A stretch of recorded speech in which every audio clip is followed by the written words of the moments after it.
legendary Bill Monroe is considered the father of bluegrass music, and Kentucky the birthplace of this musical style. But if you take a closer look at Cleveland County, you'll soon discover that we've got some pretty massive bluegrass roots of our own.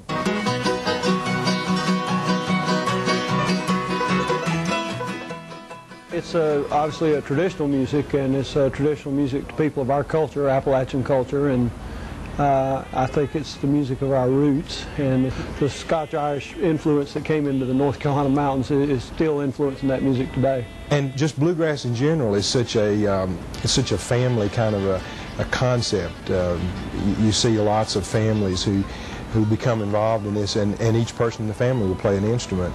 My dad would take me over to George Brooks's house, and in the summertime we would pick on the front porch, and wintertime he had a big fireplace, and he had a big fire going, and we kind of gathered around and just picked. Playing bluegrass was long considered to be a time for family bonding and socializing with friends, and this is the very case with the Scruggs family from the Flint Hill community near Boiling Springs. We'd work on the farm during the day, in the field, and at night after evening meal we'd pick till bedtime. In our family we had a banjo, guitar, and fiddle, and an auto harp, as I remember. And just about everybody in the family played a little bit. Horace and I played more than anybody, I guess, and I just couldn't leave it alone, so I went on and pursued it as my career. Earl Scruggs joined forces with Bill Monroe after comedian banjo picker String Bean left Monroe's band, the Bluegrass Boys. This was a venture that forever altered and revolutionized the bluegrass technique. Everybody that I know was playing banjo did comedy, and I don't know, they used the banjo some to clown around with, and I had no talent at all to do comedy and didn't care for any. I just wasn't cut out to do that kind. But anyway, I took the banjo real seriously, and all my talent had to go into the banjo. I had none for comedy or other sources like that. Earl Scruggs was the man who brought the banjo from its role as a comedian's musical toy to an instantly identifiable and distinctive musical sound. His development and perfection of the unique three-finger style of banjo picking is now known the world over as the Scruggs style. People back in the early days just picked with one finger and thumb, and you can't do a double lick on the banjo like you can with three fingers.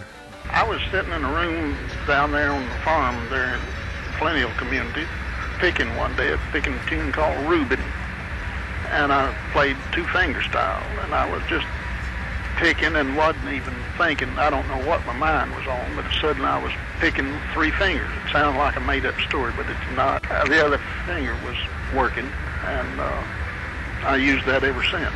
Scruggs severed musical ties with Bill Monroe in 1948 and formed Flatt and Scruggs with Lester Flatt. It was a match that was made in heaven.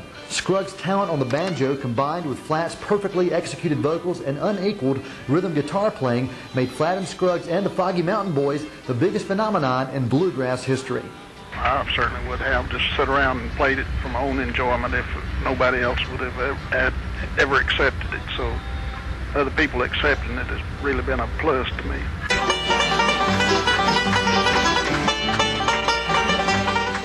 I went to Wake Forest College to make a medical doctor and laid my banjo down for about a year, and I was most miserable. I said, okay, if this is what I'm supposed to do, I'll go to Nashville. While living in Nashville, this cousin to Earl Scruggs got the opportunity to perform with many legends, including Bill Monroe and Flatt and Scruggs. And today he teaches his craft at DXP Music and plays at festivals and concerts.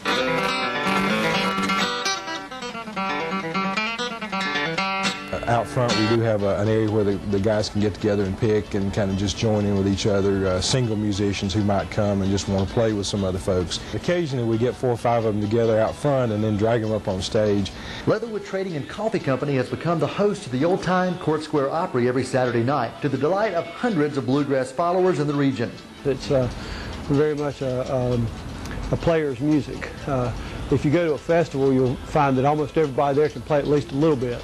So I think bluegrass is a kind of a medicine for a lot of people. It's an uplifting, emotional experience for a lot of people. I enjoyed it so much, it makes me feel good to see other people doing it, because I feel like maybe they're getting some of the feelings that I enjoyed when I came up on it.